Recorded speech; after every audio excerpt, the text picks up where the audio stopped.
আল্লাহর শুকরিয়া আদায় করছি, আলহামদুলিল্লাহ।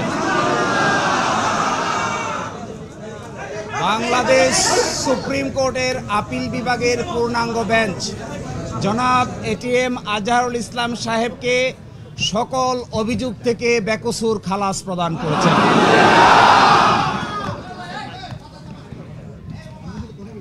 আজকে থেকে, এখন থেকে জামায়াতে ইসলামের সাবেক ভারপ্রাপ্ত সেক্রেটারি জেনারেল জনাব ATM Azharul Islam is an innocent man.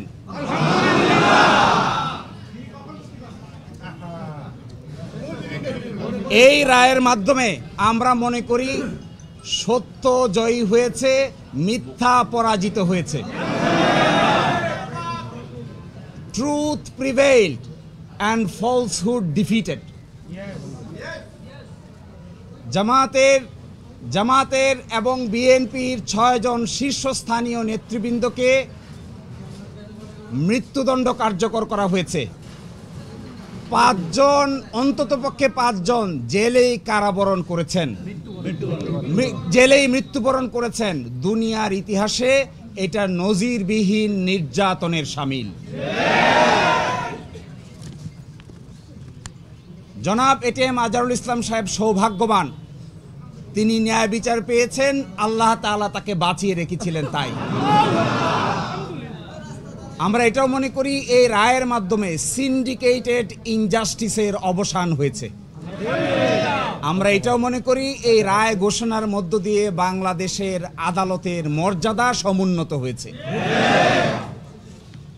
এবং আদালত 4টি অবজারভেশন দিয়েছেন। তার মধ্যে প্রথমটি বলেছেন, অতীতের রায়ে বাংলাদেশ সহ এই ভারতীয় সাবকন্টিনেন্টের ক্রিমিনাল বিচার ব্যবস্থার পদ্ধতি চেঞ্জ করে দেওয়া হয়েছিল, এটা ছিল সবচাইতে বড় ভুল। আরও বলেছেন, আদালতের সামনে উপস্থাপিত সাক্ষ্য প্রমাণ অ্যাসেসমেন্ট করা ছাড়াই জনাব এটিএম আজহারুল ইসলাম সাহেবকে ফাঁসি দেওয়া হয়েছিল। এবং আরেকটি ইম্পর্টেন্ট কথা বলেছেন যে পৃথিবীর ইতিহাসে এটি একটি ট্র্যাভেস্টি অফ ট্রুথ, অর্থাৎ বিচারের নামে অবিচার। আরও বলেছেন,